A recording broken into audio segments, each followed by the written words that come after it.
శ్రీమన్మహాగణాధిపతయే నమః. City vision ప్రేక్షకులకు నమస్కారం. నమామి శ్రీ సుబ్రహ్మణ్యం శరణం.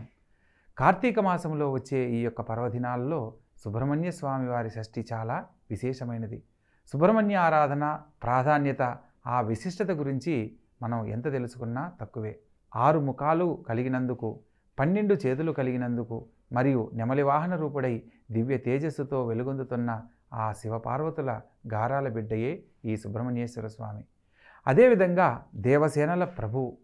కేవలం కావడి మొక్కులను సమర్పించినంతనే భక్తులకు వంశాభివృద్ధిని, బుద్ధిని, సమృద్ధిని ప్రసాదించే భక్త సులభుడైన ఆ శ్రీ సుబ్రహ్మణ్యేశ్వర స్వామి వారు జన్మించిన పవిత్ర దినం ఈ యొక్క సుబ్రహ్మణ్య షష్ఠి. ప్రతి సంవత్సరం శుక్లపక్ష షష్ఠీ తిథి నాడు శ్రీ సుబ్రహ్మణ్య స్వామి వారి షష్ఠీ పర్వదినాన్ని మనం జరుపుకోవడం ఆచారంగా వ్యవహరిస్తున్నాం. ఈ పర్వదినాన్ని సుబ్బరాయుడి షష్ఠిగా, కుమార షష్ఠిగా, అదేవిధంగా స్కంద షష్ఠిగా, కార్తికేయ షష్ఠిగా, గుహప్రియ వ్రతాన్ని ఆచరిస్తూ ఎన్నో రకాల పేర్లతో మనం పిలుచుకుంటూ ఉంటాం. కానీ శ్రీ సుబ్రహ్మణ్యేశ్వర స్వామి వారి పుట్టుక గురించి పురాణ కథనాన్ని కూడా తెలుసుకునే ప్రయత్నం చేద్దాం. శ్రీ సుబ్రహ్మణ్యేశ్వర స్వామి వారి పుట్టుకకు సంబంధించిన ఆసక్తికరమైన గాథలు పురాణాల్లో ఎన్నో కనిపిస్తాయి. కానీ పూర్వం తారకాసురుడనే రాక్షసుడిని బలగర్వితుడై సకల లోకవాసులను హింసిస్తూ ఉండడంతో దేవతలందరూ కలిసి బ్రహ్మదేవుని వద్దకు వెళ్ళి మొరపెట్టుకున్నారు. అందుకు ఆ పరమేశ్వరుడు తపస్సు చేస్తూ ఉన్నాడు. శివుని యొక్క తపస్సు మానేసి పార్వతీదేవిని పరిణయమాడినట్టు చేస్తే వారికి జన్మించిన కుమారుడే తారకాసురుణ్ణి అందమందించగలడు అని ఉపాయం తెలియజేస్తారు.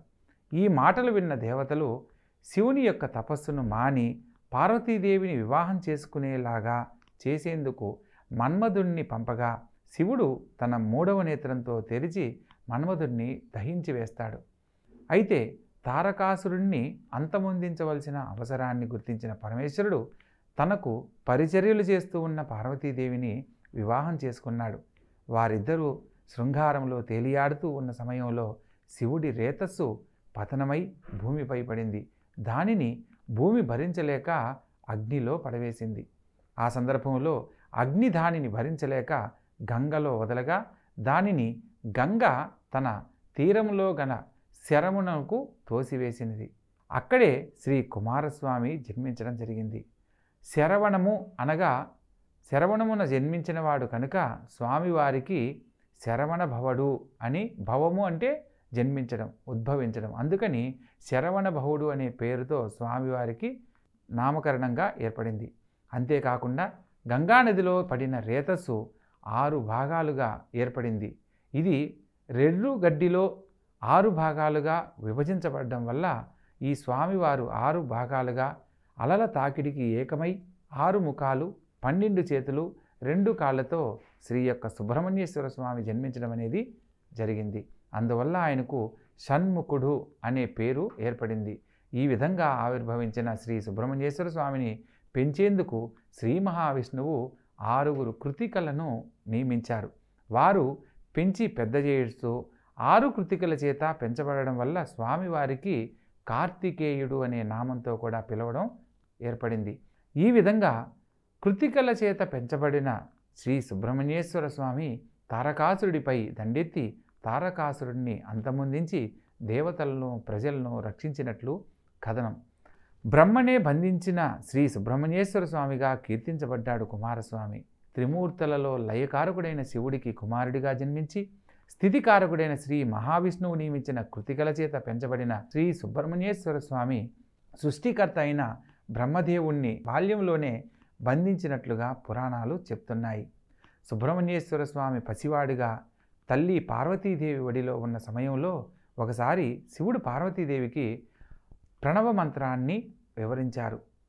బాలుడిగా ఉన్న సుబ్రహ్మణ్యేశ్వర స్వామి దానిని విని ఆకలింపు చేసుకున్నాడు. ఒకసారి బ్రహ్మదేవుడు కైలాసానికి రాగా బాలుడిగా ఉన్న సుబ్రహ్మణ్యేశ్వర స్వామి ప్రణవ మంత్రాన్ని చెప్పాల్సిందిగా అడిగాడు. బ్రహ్మ సరిగ్గా చెప్పకపోవడంతో సుబ్రహ్మణ్యేశ్వర స్వామి బ్రహ్మదేవుణ్ణి బంధించాడు. శివుడు జోక్యం చేసుకుని విడిపించడం జరిగింది. ఆయనకు వివాహనం నెమలి, ధ్వజం అంటే జెండా కోడి, తారకాసురుడి సోదరుడైన సూరపద్ముడు దేవతలను ఇబ్బంది పాలు చేస్తూ ఉండడంతో సుబ్రహ్మణ్యేశ్వర స్వామి సూరపద్ముడిపై దండెత్తి యుద్ధం చేయడం జరిగింది. యుద్ధంలో 6వ రోజు సూరపద్ముడు పక్షి రూపాన్ని ధరించి తలపడ్డాడు. సుబ్రహ్మణ్యేశ్వర స్వామి శూలాయుధం ప్రయోగించడంతో పక్షి రెండుగా ఖండింపబడింది.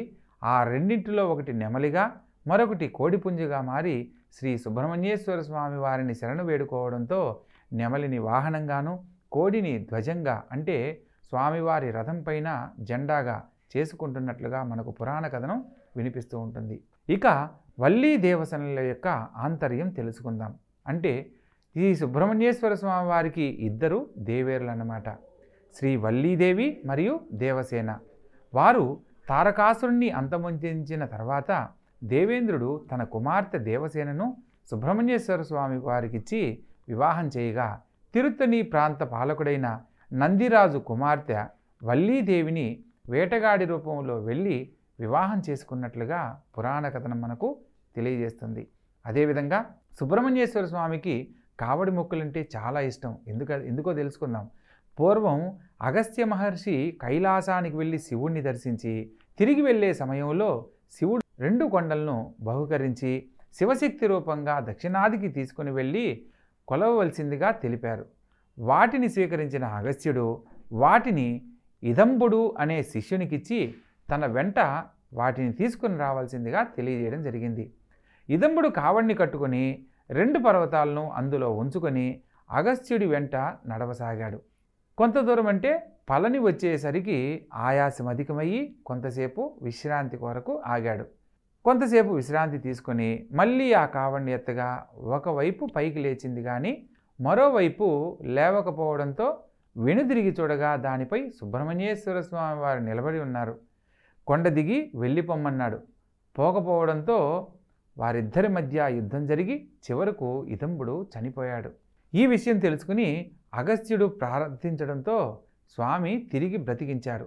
ఈ విషయం ఇదంబుడి భార్యకు తెలిసి కావడిలో పాలను తీసుకువెళ్ళి కృతజ్ఞతగా స్వామివారికి సమర్పించింది. అప్పటి నుంచి కావడి ముక్కులను సమర్పించడం శ్రీ సుబ్రహ్మణ్యేశ్వర స్వామి వారికి ఆచారమైంది. కాగా కావడిని ఉపయోగించే బద్ద బ్రహ్మదండమని, కర్కోటక అనే అష్టనాగులకు ప్రతీకలని చెప్పబడుతూ ఉంది. సుబ్రహ్మణ్యేశ్వర షష్ఠి తిథి నాడు శ్రీ సుబ్రహ్మణ్యేశ్వర స్వామి వారిని షోడశ ఉపచారాలతో అష్టోత్తర నామాలతో పూజించి నైవేద్యం సమర్పించాలి. ఈ దినమంతా ఉపవాస వ్రతాన్ని పాటించి మరుసటి రోజు తిరిగి పూజ చేసి భోజనం చేసి ఉపవాసమును విరమించాలి. అంతేకాకుండా శ్రీ సుబ్రహ్మణ్యేశ్వర స్వామి వారిని సర్పంగా కూడా ఆరాధిస్తూ ఉండడం మన ఆచారం కనుక పుట్ట వద్దకు వెళ్ళి పూజ చేసి పుట్టలో పాలు పోయడం కూడా సత్ఫలితాలను ఇస్తుంది. దీనికి తోడు గ్రహదోషాలతో బాధపడేవారు, ముఖ్యంగా రాహు, కేతు, సర్ప, కుజ దోషాలున్నవారు కూడా కఠినమైన ఉపవాసం ఉండి శ్రీ సుబ్రహ్మణ్యేశ్వర స్వామి వారిని పూజించడం వల్ల సత్ఫలితాలు కలుగుతాయని చెప్పబడుతూ ఉంది మన శాస్త్రం. సుబ్రహ్మణ్య షష్ఠి తిథి నాడు బ్రాహ్మణ బ్రహ్మచారిని ఇంటికి పిలిచి సుబ్రహ్మణ్యేశ్వర స్వామి వారి రూపంగా భావించి పూజించి పులగము మరియు క్షీరాన్నము వంటి వంటలను చేసి భోజనాన్ని ఏర్పాటు చేసి పంచెల సాపు, దక్షిణలను తాంబూలమందు ఇచ్చి నమస్కారం చేసుకోవాలి. ఈ విధంగా చేయడం వల్ల అనంతమైన పుణ్య ఫలితాలు కలుగుతాయనేది మరొకటి. వీటికి తోడు ఈరోజు శరవణ భవ అనే 6 అక్షరాల నామమంత్రాన్ని పఠించడము, జపించడం కూడా మంచి సత్ఫలితాలను ప్రసాదిస్తుంది. ఈ విధంగా శ్రీ సుబ్రహ్మణ్యేశ్వర స్వామి షష్ఠి జరుపుకోవడం వల్ల వంశాభివృద్ధి, విజ్ఞానాభివృద్ధి, బుద్ధి సమృద్ధి కలుగుతాయి. అంతటి మహిమాన్వితమైన ఈ శివపుత్రుడు సుబ్రహ్మణ్యేశ్వర స్వామి కాబట్టి ఆ స్వామిని ఆరాధించి తరిద్దాం, నమస్కరిద్దాం. స్వామియే శరణమయ్యప్ప. ఓం శరవణ భవాయ నమః.